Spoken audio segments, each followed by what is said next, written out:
Assalamualaikum warahmatullahi wabarakatuh. Selamat pagi semuanya. Bagaimana kabar kalian?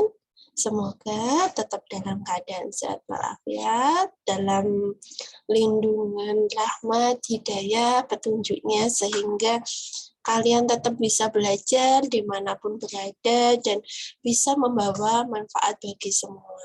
Amin. Nah, hari ini kita sudah pada pertemuan ke-14 ya, nggak terasa kita sebentar lagi udah selesai semesternya, tinggal materi terakhir mengenai studi kelayakan bisnis. Nah, sebelum kita belajar pada hari ini, yuk kita mulai berdoa dulu menurut agama dan kepercayaan masing-masing. Berdoa, dipersilakan.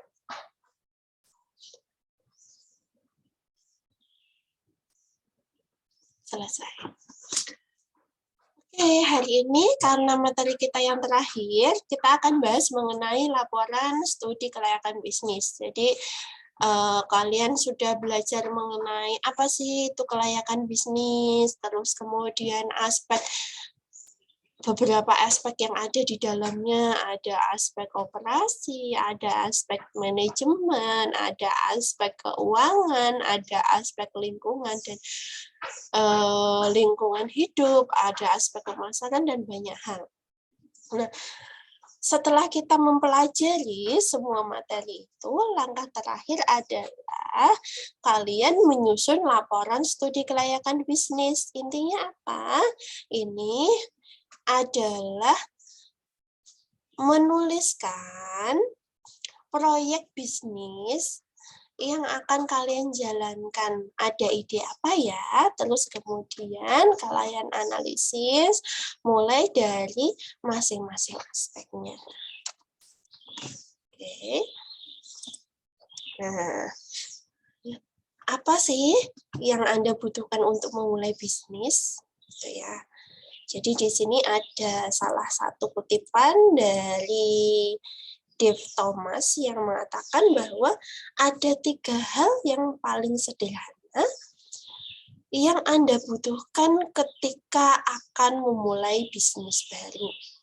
Yang pertama, kalian harus mengenal produk Anda sendiri. Jadi, kalian harus ketika menyusun, oh saya pengennya nyusun bisnisnya bimbel. Nah, produk unggulanmu itu dibandingkan dengan bimbel yang lain itu apa? Atau, oh ya saya pengen membuat sebuah kafe. Untuk room meeting bisa dan lain-lain bisa. Kamu harus mengenali produk Anda itu seperti apa. Gitu. Yang kedua nih, ya, yang kedua kita harus lebih mengenal pelanggan. Segmen pasarnya siapa? Yang ketiga adalah memiliki hasrat yang membara untuk sukses. Jadi itu ketika kalian itu pengen berbisnis, itu kalian harus punya tekad yang kuat. Yakin bahwa kalian bisa memulai usaha. Memulai bisnis itu dengan baik, insya Allah nantinya akan menjadi wirausahawan yang sukses. Nah, ketika kalian sudah ada gambaran nih selama kita kuliah 1 semester kemarin, oh ya saya kemarin ada pengalaman ikut KMMI misalkan, oh ya ada pengalaman ikut MBKM, bidang kewirausahaan di prodi ataupun ikut program kewirausahaan di kampus lain ataupun ikut program Kemendikbud yang lainnya. Kalian kan ada pengalaman.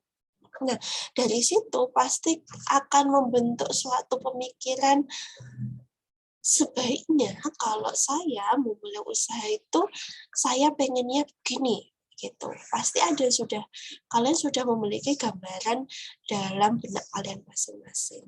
Nah, sekarang tinggal kita rancang yuk. Tuliskan idemu dalam sebuah laporan. Nah,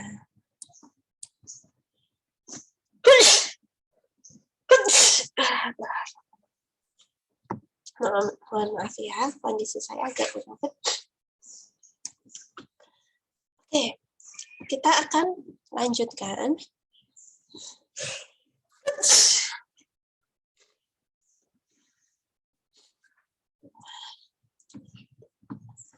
Jadi, laporan studi kelayakan bisnis itu yang diminta itu isinya apa saja sih sebenarnya?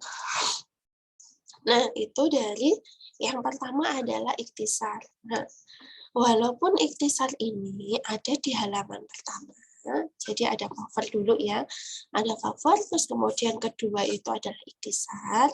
Namun demikian, ikhtisar itu menggambarkan seluruh isi dari laporan. Jadi nanti ikhtisar itu dikerjakan paling belakang walaupun ada di halaman depan. Nah, ikhtisar ini isinya apa? Isinya adalah ringkasan umum dari proyek atau bisnis yang ingin kamu jalankan. Nah, yang selanjutnya kita mulai dari yang pertama adalah latar belakang. Latar belakang ini berisi tentang alasanmu. Jadi itu hal-hal yang mendasari pemikiranmu itu apa? Kenapa proyek atau bisnis itu menarik untuk kamu lakukan? Misalkan, oh karena lingkungan sekitar saya itu potensinya bagus untuk bisnis itu. Mungkin. Oh karena kebutuhan masyarakat itu ada salah satu kebutuhan masyarakat belum terlayani dengan baik sehingga saya membuat produk itu. Atau oh karena saya sangat kompeten di bidang itu sehingga banyak pihak yang membutuhkan bantuan saya. Jadi di sini kalian susun latar belakangnya. Kenapa proyek atau bisnis itu menarik? Selanjutnya kalian melakukan analisis aspek pasar. Analisis aspek pasar seperti materi yang kita bahas di sini menggambarkan pasar yang kalian tuju. Pasar potensialnya di mana. Terus kira-kira proyeksi pertumbuhan penjualannya gimana. Bagaimana kondisi persaingannya. Jadi saat ini itu sudah ada berapa yang menjalankan bisnis itu di sekitar Anda. Terus kemudian kebijakan distribusinya bagaimana kalau kalian itu ada membuat bisnisnya itu dengan membuat produk. Tapi bisa jadi kalau ini tidak berupa produk, berupa perusahaan jasa, gimana kalian itu melayani pelanggannya itu seperti apa nantinya, bagaimana kapasitas produksinya, gitu. Nah, terus selanjutnya setelah kalian bahas aspek pasar, kita akan lanjut kepada aspek teknisnya. Lokasi yang mau kalian pilih di mana. Terus kemudian skala produksinya. Kira-kira kalian kalau produk itu akan membuat produk berapa setiap bulannya atau setiap periode produksinya. Kalau kalian itu membuat perusahaan jasa, berarti berapa jumlah pelanggan yang akan kalian layani, terus kemudian schedule kerja. Jadi itu kalian misalkan ambilnya produksi kue misalkan. Berarti kan kalian harus menentukan belanja bahannya bagaimana, bahan itu perkiraannya agar tetap fresh itu bisa digunakan selama berapa hari, terus kemudian bagaimana nanti bahan baku itu bisa menjadi barang jadi itu perlu berapa lama siklus konversinya, seperti itu. Kalaupun kalian membuat usaha jasa, maka kalian harus membuat schedule kerjanya, kira-kira jam bukanya jam berapa, jam tutupnya jam berapa, terus kemudian mekanismenya shift-nya kayak gimana, seperti itu. Atau teknologi yang kalian gunakan seperti apa, itu nanti juga dijelaskan dalam laporan studi kelayakan bisnis. Nah, yang selanjutnya adalah aspek manajemen.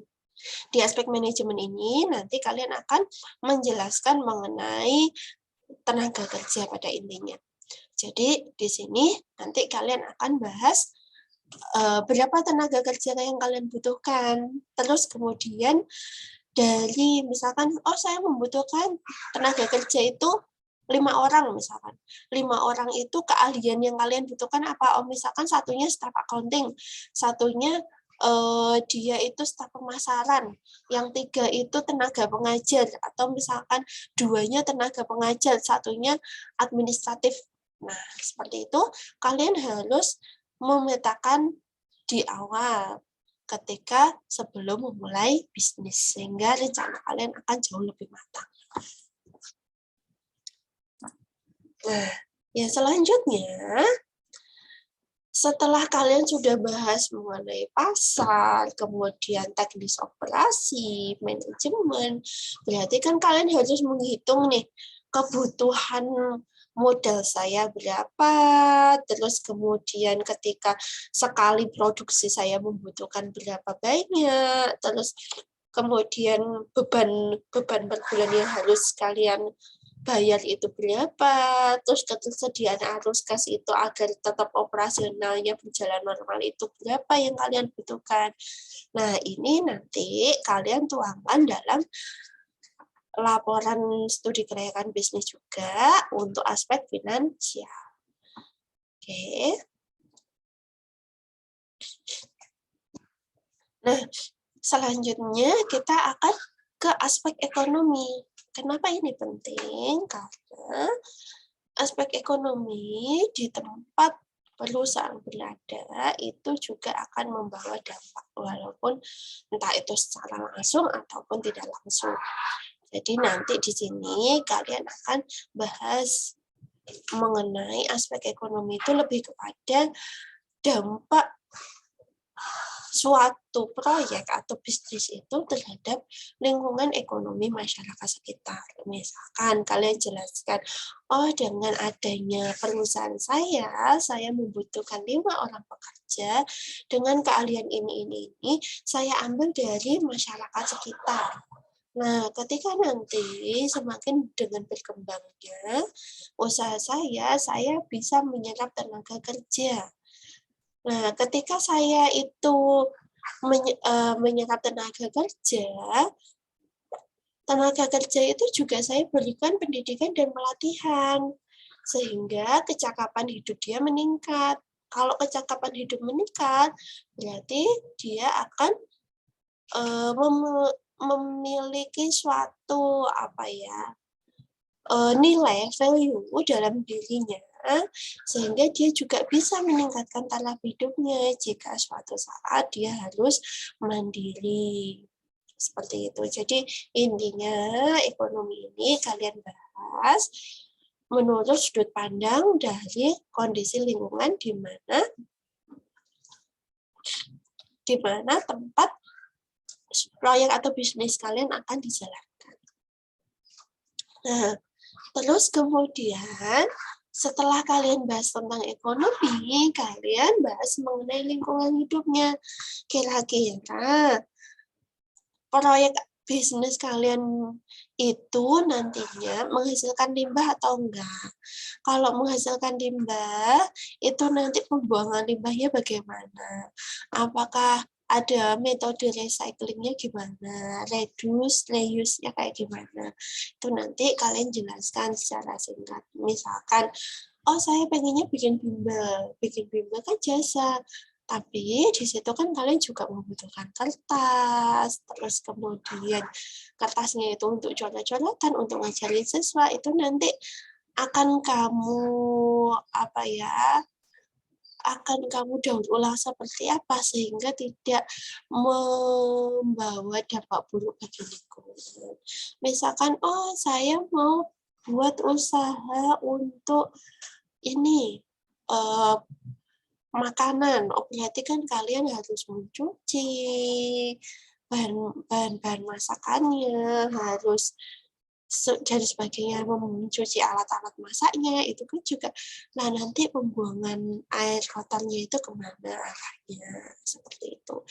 Jadi nanti kamu bahas secara singkat aspek lingkungan hidupnya, gimana kalian bisa tetap mempertahankan atau memperhatikan lingkungan ketika membuat suatu bisnis. Nah, yang terakhir adalah kesimpulan dan saran.